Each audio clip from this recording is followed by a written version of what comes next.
When we set out in 2007 to reimagine Castlevania and to do something new with it, it was a very risky proposition, and we were all very nervous about it. With the Lords of Shadow universe, we decided very early on we wanted to tell the story of Dracula, but we felt that Dracula had never been properly explained, or his story had never been properly told.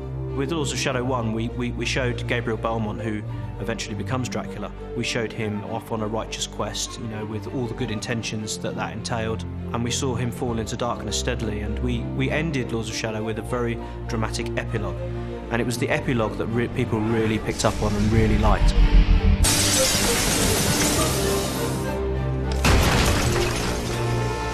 Lords of Shadow 2 pretty much picks up from that epilogue. Nosotros nos planteamos Well, we proposed Castlevania, Lords of Shadow 2, as a sequel of the original, but with renovated spirit. In Lords of Shadow 2, the story becomes dark. I would even say cruel.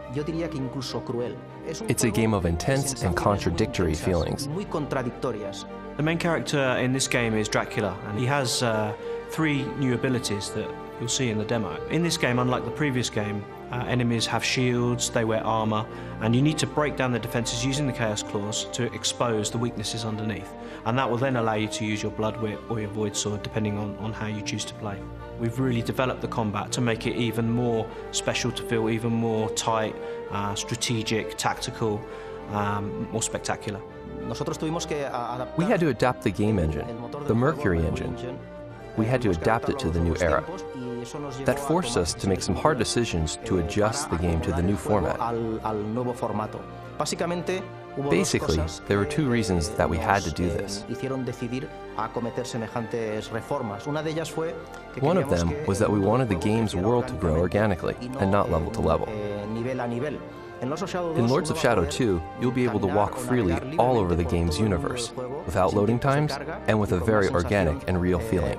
We give the player the opportunity to go backwards, to go to the left, to go right, and to really explore the world and look around and feel like they're part of this universe. Secondly, we wanted to have a free camera that could move everywhere. This was obviously more demanding for our engine than a fixed camera.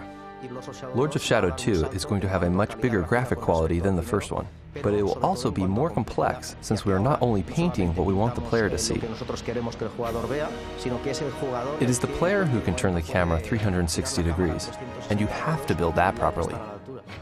What's really unique about Castlevania Lords of Shadow 2 is we're taking the series into a modern day setting. So for the first time we're going to see Dracula in a modern city. Of course we still have Dracula's castle there, and the players will still spend a lot of time exploring Dracula's castle, but they'll also have this huge city to explore. Music is one of the fastest vehicles to make people feel something. Talking to Oscar Araujo, the composer, we decided to point the music in the direction of the characters' emotions. It's been an absolute pleasure working with Enric and the team at Mercury Steam, because those guys, they understand the complexities and the difficulties of game development, especially modern game development. Mercury Steam is so proud and happy of their work with Konami, developing the Lords of Shadow series. It has been an unforgettable experience.